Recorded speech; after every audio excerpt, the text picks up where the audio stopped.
2 ദിവസം കൊണ്ട് എങ്ങനെ ഹംപി കണ്ടു തീർക്കാമെന്നാണ് ഈ ഒരു വീഡിയോയിൽ ഞാൻ കാണിച്ചിരുന്നത്. ഫസ്റ്റ് ഡേ രാവിലെ വിരൂപാക്ഷ ക്ഷേത്രത്തിൽ നിന്ന് തുടങ്ങാം. ഒരു കാര്യം പ്രത്യേകം ശ്രദ്ധിക്കണം, അതിരാവിലെ തന്നെ ഹംപി കാണാനായിട്ട് നിങ്ങൾ ഇറങ്ങണം. വിരൂപാക്ഷ ക്ഷേത്രത്തിൻ്റെ മുന്നിലൂടെ തന്നെ കയറുക.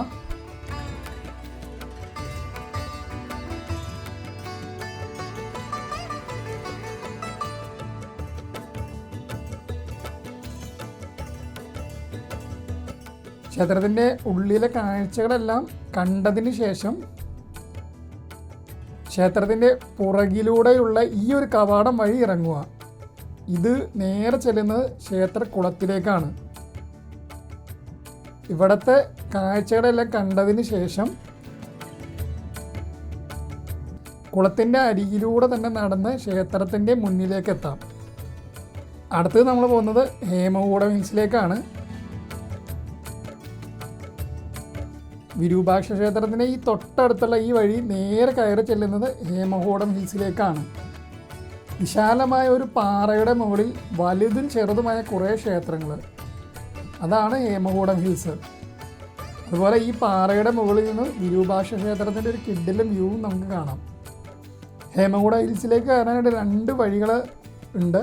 അതിൽ നമ്മൾ കയറി വന്ന വിരൂപാക്ഷ ക്ഷേത്രത്തിൻ്റെ അതിലെയാണ്. ഓപ്പോസിറ്റുള്ള വഴിയാണ് ആ കാണുന്നത്. അതിലെയാണ് നമ്മൾ താഴത്തേക്ക് ഇറങ്ങുന്നത്. ഇത് നേരെ ചെന്ന് ഇറങ്ങുന്ന റോഡിലേക്കാണ്. ആ റോഡ് ക്രോസ് ചെയ്ത് നേരെ ചെല്ലുന്നത് ശ്രീകൃഷ്ണ ക്ഷേത്രത്തിലേക്കാണ്.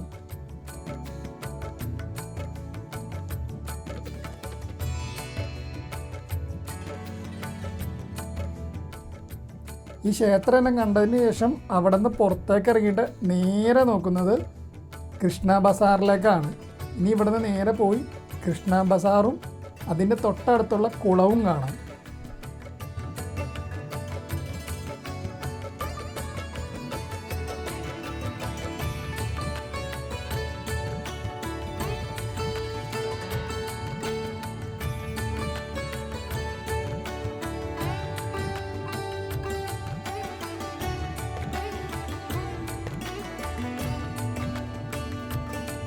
അടുത്ത സ്ഥലം അണ്ടർഗ്രൗണ്ട് ശിവ ടെമ്പിളാണ്.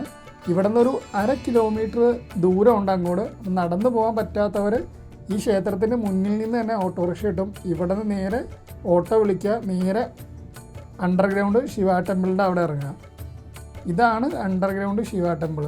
ഇത് പൂർണ്ണമായും മണ്ണിൻ്റെ അടിയിലാണ് ഈ ഒരു ക്ഷേത്രം.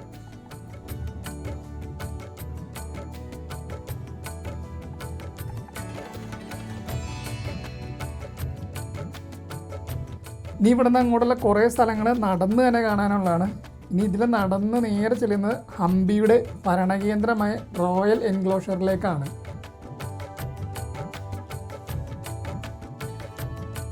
ഇവിടെ തകർന്ന കൊട്ടാരങ്ങളുടെ അവശിഷ്ടങ്ങളും പിന്നെ മഹാനവമി ദിബ്ബ ഇതൊക്കെയാണ് ഇവിടെ കാണാനുള്ളത്.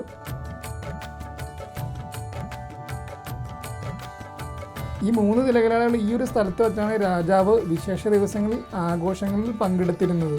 പിന്നെ ഇവിടെ കാണാനുള്ളത് പുഷ്കരണിയാണ്. അത് അന്നത്തെ കാലത്തൊരു കുളമാണ്.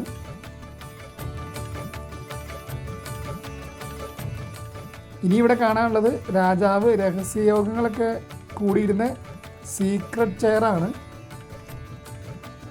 ഇനി നമ്മൾ ഇവിടെ നിന്ന് വന്ന വഴി തന്നെ കുറച്ച് ദൂരം മുന്നോട്ട് നടന്നിട്ട് നേരെ ചെല്ലുന്നത് സനാന എൻക്ലോഷറിലേക്കാണ്. കൊട്ടാരത്തിലെ രാജ്ഞി ഉൾപ്പെടെയുള്ള സ്ത്രീകൾ താമസിച്ചിരുന്നത് ഇവിടെയാണ്. ഇതാണ് ക്യൂൺ പാലസ്. കൊട്ടാരത്തിൻ്റെ ഒരു അടിത്തറ മാത്രമേ ഇപ്പോൾ ഇവിടെ കാണാനുള്ളൂ. ഇവിടെയാണ് കൊട്ടാരത്തിലെ സ്ത്രീകളും രാജ്ഞിയെ താമസിച്ചുകൊണ്ടിരുന്നത്. ഇവിടെ നിന്ന് നേരെ നടന്നിരുന്നത് ലോട്ടസ് മഹലാണ്. ഹംപിയിലെ പൂർണ്ണമായും അവശേഷിക്കുന്ന ഒരേ ഒരു നിർമ്മിതിയാണിത്. രാജസ്ത്രീകളുടെ വിനോദ കേന്ദ്രമായിരുന്നു ഈ ഒരു സ്ഥലം. ഇവിടെ നിന്ന് ഈ വഴി നേരെ കയറി പോകുന്നത് ആനക്കൊട്ടയും രാജഭടന്മാർ വിശ്രമിച്ചിരുന്ന കേന്ദ്രവും കാണാനാണ്.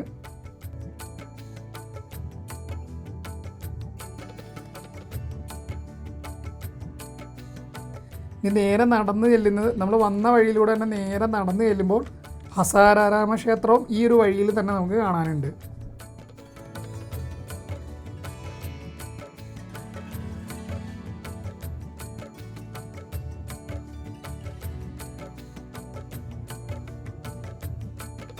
ഇനി ഇവിടുന്ന് പോകുന്നത് നമ്മൾ നേരെ നടന്ന് മെയിൻ റോഡിൽ വന്നിട്ട് ലെഫ്റ്റ് തിരിഞ്ഞ് നേരെ പോകുന്നത് ഇനി ക്യൂൻസ് ബാത്ത് കാണാനാണ്.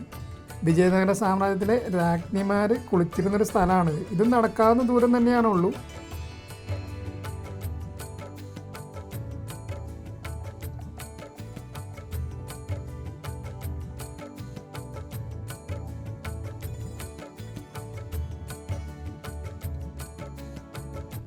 ഈ ഒരു ക്യൂൻസ് ബാത്ത് കണ്ടതിന് ശേഷം നമ്മൾ അവിടെ നിന്ന് വീണ്ടും ഓട്ടോ വിളിച്ച് നേരെ വിരൂപാക്ഷ ക്ഷേത്രത്തിൻ്റെ ഫ്രണ്ടിൽ തന്നെ നമ്മൾ വരണം. ഇനി നമ്മൾ നേരെ പോകുന്നത് വിട്ടാല ടെമ്പിളിലേക്കാണ്. അത് ഈ വിരൂപാക്ഷ ക്ഷേത്രത്തിൻ്റെ നേരെ ഓപ്പോസിറ്റുള്ള വഴിയിലൂടെ നടന്നാണ് നമുക്ക് പോകേണ്ടത്. രാവിലെ നമ്മൾ ആദ്യം വിട്ടാല ടെമ്പിൾ കാണാൻ പോകാതിരുന്നത് ഇവിടെ നിന്ന് ഏകദേശം 3.5 കിലോമീറ്റർ നടക്കാനുണ്ട്. അതുപോലെ തന്നെ നടന്നു പോകുന്ന വഴിയിൽ ഒരുപാട് കാഴ്ചകളുണ്ട്. അതുകൊണ്ടാണ് രാവിലെ നമ്മൾ വിട്ടാല ടെമ്പിളിലേക്ക് പോകാതിരുന്നത്. ഈ തുംഗഭദ്ര നദിയുടെ തീരത്തോടെ നടന്നാണ് നമുക്ക് വിട്ടാല ടെമ്പിളിലേക്ക് പോകേണ്ടത്. ഇങ്ങോട്ട് വരാനായിട്ട് 2 വഴികളുണ്ട്. അതിലൊന്നാണ് നമ്മൾ ഈ നടക്കുന്ന വഴി. ഇതല്ലാതെ തന്നെ ഇലക്ട്രിക്കൽ ബസ്സിൽ നമുക്ക് വിട്ടാല ടെമ്പിളിലേക്ക് വരാം. പക്ഷെ നടന്നു വന്നാൽ മാത്രമാണ് ഈ പോകുന്ന വഴിയിലൂടെയുള്ള കുറേ ക്ഷേത്രങ്ങളും ഇവിടുത്തെ കാഴ്ചകളെല്ലാം നമുക്ക് കാണാൻ പറ്റുള്ളൂ. ഈ കാണുന്ന സ്ഥലത്താണ് തുംഗഭദ്ര നദിയുടെ കൊട്ടവഞ്ചിയും ബോട്ട് സർവീസൊക്കെ ഉള്ളത്.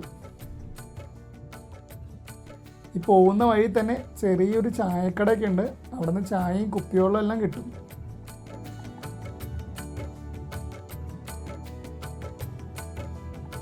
ഞാൻ ആദ്യം പറഞ്ഞ പോലെ ഈ ഒരു ബസ്സിൽ നമുക്ക് ഇങ്ങോട്ട് വരാം കേട്ടോ. ഇതാണ് വിട്ടാല ടെമ്പിള്. ക്ഷേത്രത്തിനകത്തേക്ക് കയറുമ്പോൾ തന്നെ 50 രൂപ നോട്ടിലുള്ള ആ കൽരഥമാണ് ആദ്യം കാണാൻ പറ്റുന്നത്.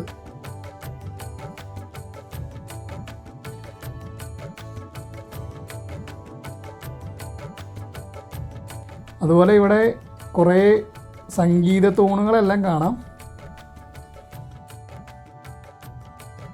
ഇവിടെ ഈ ക്ഷേത്രവും ഈ ക്ഷേത്രത്തിലുള്ള സൂര്യോദയം കണ്ടതിന് ശേഷം ഇലക്ട്രിക്കൽ ബസ്സിൽ തന്നെ നമുക്ക് നേരെ തിരിച്ചു പോകാം. ഫസ്റ്റ് ഡേയിലെ എല്ലാം നമ്മൾ കണ്ടു കഴിഞ്ഞു. ഇനി നെക്സ്റ്റ് ഡേ ആണ് നമ്മൾ അടുത്ത് കാണാൻ പോകുന്നത്. അതുപോലെ നിങ്ങൾ റൂം എടുക്കുമ്പോൾ എപ്പോഴും ശ്രദ്ധിക്കേണ്ടത് വിരൂപാക്ഷ ടെമ്പിളിൻ്റെ ചേർന്നുള്ള സ്ഥലത്ത് തന്നെ റൂം എടുക്കാൻ നോക്കുക. വിരൂപാക്ഷ ടെമ്പിളിൻ്റെ റൈറ്റ് സൈഡിൽ പോകുന്ന വഴിയിലൂടെ ഒത്തിരി ഹോം സ്റ്റേകളുണ്ട്. അവിടെയൊക്കെ നമുക്ക് ചെറിയൊരു ബഡ്ജറ്റിലുള്ള റൂം കിട്ടും. ഇനി നിങ്ങൾക്ക് അതിലും ചെറിയൊരു ബഡ്ജറ്റിലാണ് റൂം വേണ്ടതെങ്കിൽ ക്ഷേത്രത്തിലേക്കൊരു എത്തുന്നതിന് മുന്നേ ഒരു 3 കിലോമീറ്റർ 4 കിലോമീറ്റർ മുന്നേ തന്നെ നോക്കുക. അവിടെ ചെറിയ ലോഡ്ജ് അതുപോലെ തന്നെ ഡോർമെട്രിയൊക്കെ അവൈലബിൾ ആണ്. ക്ഷേത്രത്തിൻ്റെ തൊട്ടടുത്ത് ഹോം സ്റ്റേ മാത്രമാണ് കിട്ടുള്ളൂ. ഇനി നെക്സ്റ്റ് ഡേ രണ്ടാമത്തെ ദിവസം നമ്മൾ പോകുന്നത് 2 സ്ഥലത്തേക്കാണ്. ഒന്ന് ആഞ്ജനേയ ഹിൽസിലെ സൺറൈസ് കാണാനും മാതംഗ ഹിൽസിലെ സൺസെറ്റ് കാണാനും. ആഞ്ജനേയ ഹിൽസിലേക്ക് ഇവിടെ നിന്ന് 24 കിലോമീറ്റർ ഉണ്ട്. ഹംപിയിൽ നിന്ന് നോക്കിക്കഴിഞ്ഞാൽ ആഞ്ജനേയ ഹിൽസ് കാണാൻ പറ്റുമെങ്കിലും ഈ തുംഗഭദ്ര നദി ഉള്ളത് കൊണ്ട് നമുക്കിതിൽ ഡയറക്റ്റ് കടക്കാൻ പറ്റില്ല. 24 കിലോമീറ്റർ ചുറ്റിക്കറങ്ങിയൊരു പാലം കയറി വേണം ആഞ്ജനേയ ഹിൽസിലേക്ക് പോകാനായിട്ട്. രാവിലെ ഏകദേശം ഒരു 4 മണിക്ക് നമ്മൾ ഹംപിയിൽ നിന്ന് ഇറങ്ങിയാലാണ് ആഞ്ജനേയ ഹിൽസിലെത്തി സൺറൈസ് കാണാൻ പറ്റുള്ളൂ. 1 മണിക്കൂറോളം നമുക്ക് യാത്ര ചെയ്യാനുണ്ട്. അതുപോലെ തന്നെ ആഞ്ജനേയ ഹിൽസിൽ ഒരുപാട് സ്റ്റെപ്പ് കയറി വേണം നമുക്ക് മുകളിലെത്താനായിട്ട്. അതുകൊണ്ട് തന്നെ 4 മണിക്ക് തന്നെ ഹംപിയിൽ നിന്ന് ഇറങ്ങാനും ശ്രമിക്കുക. ഇത് ഹനുമാൻ്റെ ജന്മസ്ഥലം കൂടി ആയതുകൊണ്ട് തന്നെ ഇവിടെ ഒരുപാട് സന്ദർശകരും വരുന്നുണ്ട്. ഈ ആഞ്ജനേയ ഹിൽസിൻ്റെ മുകളിലെത്തിക്കഴിഞ്ഞാൽ കാണുന്നത് ഹനുമാൻ്റെ ഒരു ക്ഷേത്രം ഇവിടെയുണ്ട്. അതുപോലെ തന്നെ ഒരു കിഡിലൻ സൺറൈസും നമുക്ക് ഇവിടെ നിന്ന് കാണാം.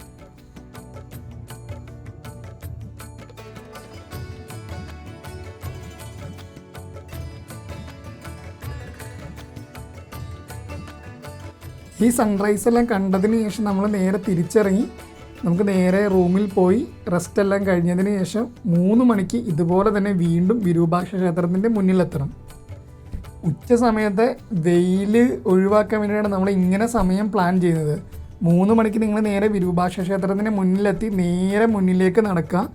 നേരെ ഓപ്പോസിറ്റ് കാണുന്ന വഴിയിലൂടെ കയറിയിട്ടാണ് നമ്മൾ മാതംഗ ഹിൽസിലേക്ക് പോകുന്നത്.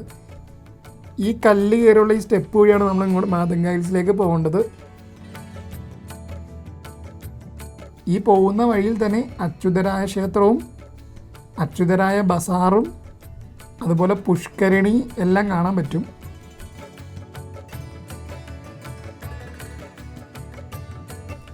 ഇതെല്ലാം കണ്ടതിന് ശേഷം ഈ ഒരു വഴി മാതങ്ക ഹിൽസിലേക്ക് നമുക്ക് കയറാം. ഈ ഒരു കയറുന്ന സ്റ്റെപ്പും അതുപോലെ കുത്തനെയുള്ള സ്റ്റെപ്പാണ്. അതുകൊണ്ട് തന്നെയാണ് നമ്മൾ കുറച്ച് നേരത്തെ തന്നെ ഇറങ്ങിയത്. ഈ പോകുന്ന വഴിയിലും ഇതുപോലെ ചെറിയ ഗുഹകളൊക്കെ നമുക്ക് കാണാൻ പറ്റും. ആഞ്ജനേയ ഹിൽസ് പോലെയല്ല, കുറച്ച് ടഫായ കുറച്ച് സ്റ്റെപ്പുകളാണ് ഇവിടെ ഉള്ളത്. ഇത് നേരെ കയറി ചെല്ലുന്നത് ഒരു ക്ഷേത്രത്തിലേക്കാണ്. ക്ഷേത്രത്തിൻ്റെ മുകളിൽ കയറി നിന്ന കിഡിലൻ ഒരു സൺസെറ്റാണ് നമുക്ക് ഇവിടെ നിന്ന് കാണാൻ പറ്റുന്നത്.